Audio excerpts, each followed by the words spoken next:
Hey everybody, it's Tony again.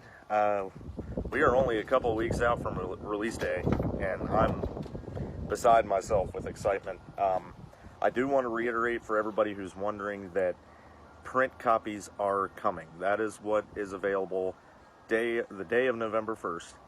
The print copies will be available. The only thing that I could actually set up a pre-order system for was for the ebook. So everyone who is waiting for the print copies, I promise you that's what is released on November 1st, along with the ebook. Everyone who has pre-ordered, it'll download automatically to your device, whatever you purchased it to appear on the release day. It will be automatically downloaded to your device. So that's coming too.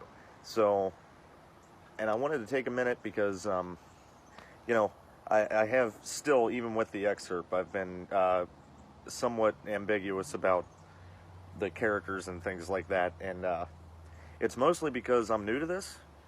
So the promotion thing, and I don't know how much information is too much information, right? I don't want to give away too much, because then, when you read the book, you'll be like, oh, well, I knew this and about that. And obviously, I know not to give away key parts, but I'm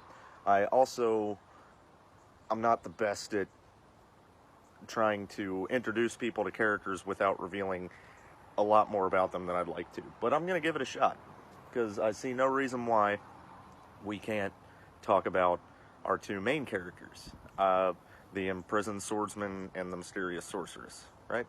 So, Marco is pretty much the main character of this story. He's been imprisoned for a crime of which he did not commit.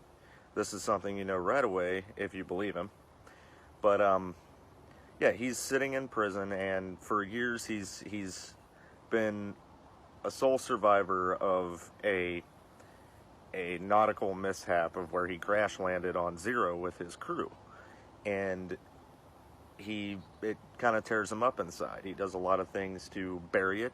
He does a lot of things to ignore it, and attempt to forget, among other things that have happened to him in his past. And he is and he's not so incredibly good at pushing those things down. He needs the help of a certain substance to help him do it. And because although Marco is a prodigy of the sword, and as a veteran of all of these terrible battles and things, and basically the entire kingdom of Romulus sees him as some sort of just genius swordsman, there's some battles that he's not very experienced with, such as the one up here.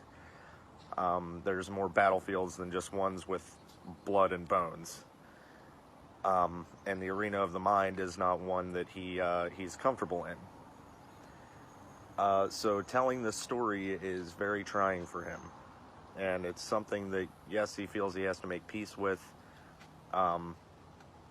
So he's ready to tell the story. Whether or not he's ready to tell it, he's slated for execution the next morning. So, and then that enters in our other protagonist, you decide. Lady Flair is the court magician. She lives in the high tower of Romulus Castle. She ostensibly owes allegiance to no one. She's just kind of taken up residence in the castle, as basically the king has given her this favor for whatever reason, right? Relinquished the tower to her for her to do her arcane studies and all these other things. And so she has been stalking Marco since he returned from Zero, trying to get this story out of him. And he has avoided her for years, to the point of basically telling her to stay the hell away from him, stop bringing it up, I'm not talking about it, I've told no one this story, and least of all do I want to tell it to you.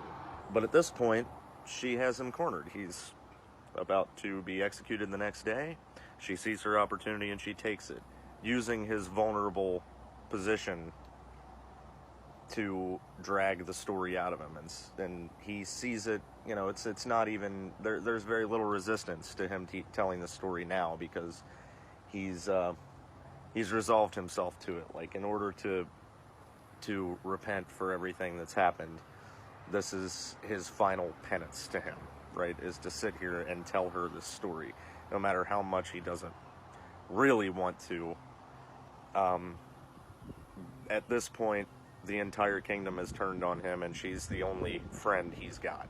So, to spend his last moments speaking with someone at all is darkly positive to him, basically.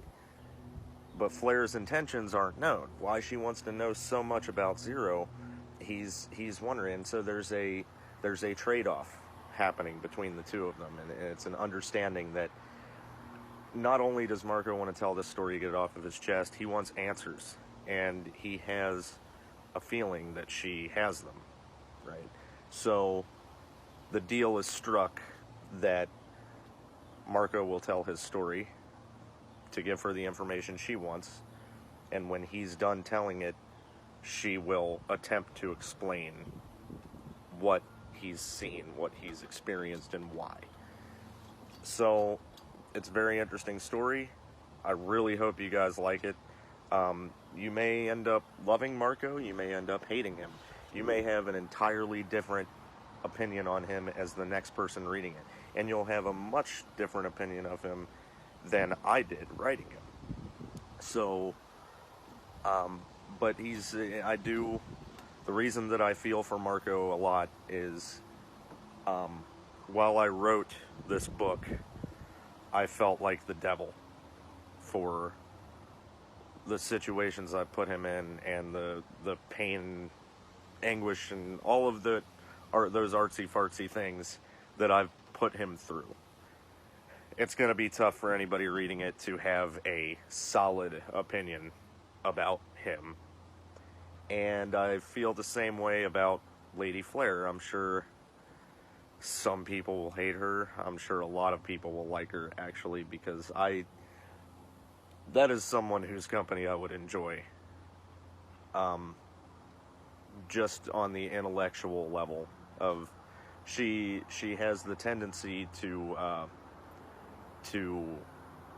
enable your philosophical meanderings, no matter how, I suppose, simple you are, like Marco. She wants to hear your analysis of things, and she likes to listen to stories, and she likes the way Marco tells his story, things like that. So but the entire time they're speaking, there is a cloud of uncertainty over the whole situation, and that she's very, she may be one of the most intimidating characters that I've ever written, having barely lifted a finger to seem that way, as cool as that is.